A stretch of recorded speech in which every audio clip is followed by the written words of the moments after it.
It was apparently a sudden death that today took the life of the oh-so-talented actor Ray Liotta. His raspy voice, his Jersey accent, his tough guy demeanor, unmistakable. And his portrayals of characters from gangster Henry Hill to baseball player Shoeless Joe Jackson, they were unforgettable. Entertainment reporter Sandy Kenyon here now with more of the man who was abandoned as an infant but leaves a family of fans and quite a legacy. Sandy.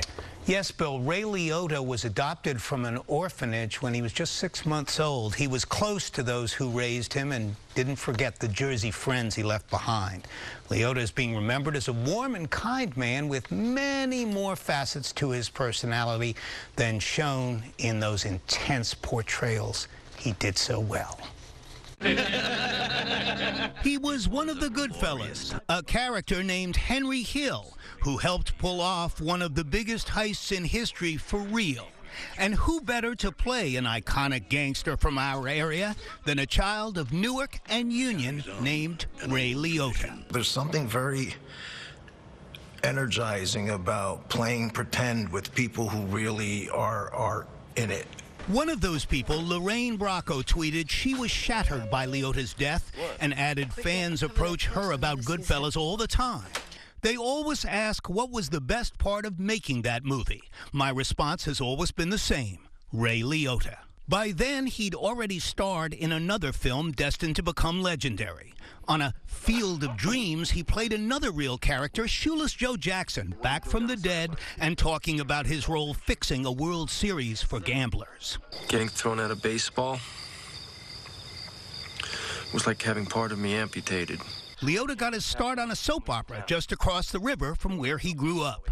Just like a typical boy, very sweet, very fun-loving. His childhood friend says this ran counter to the characters Liotta played later on. And Barbara Lamort recalls fame didn't change him. I was in the waiting room at the dentist office, and Ray walked in, and he said, "Hi, Barbara." So after all these years, I guess I didn't change that much. He remembered me. Decades later, Liotta returned to be inducted into the New Jersey Hall of Fame. New Jersey has loads of great people. He got his start in daytime TV and moved to L.A., where nothing happened until he took acting classes with the same coach as Melanie Griffith.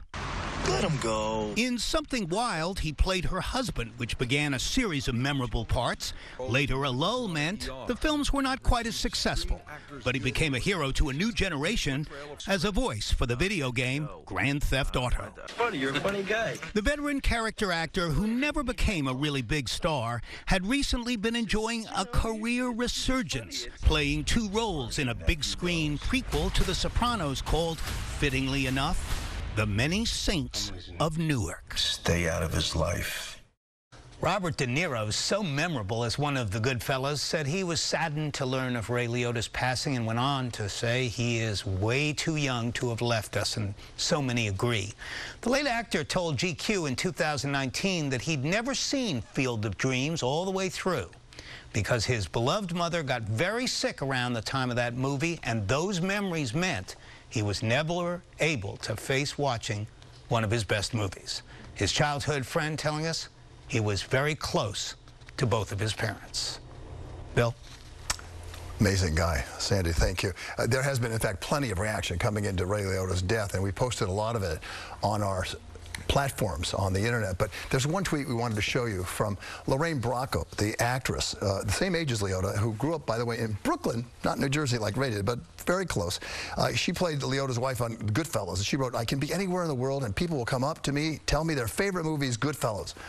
Then always ask, what was the best part of making the movie? My response has always been the same. Ray Liotta."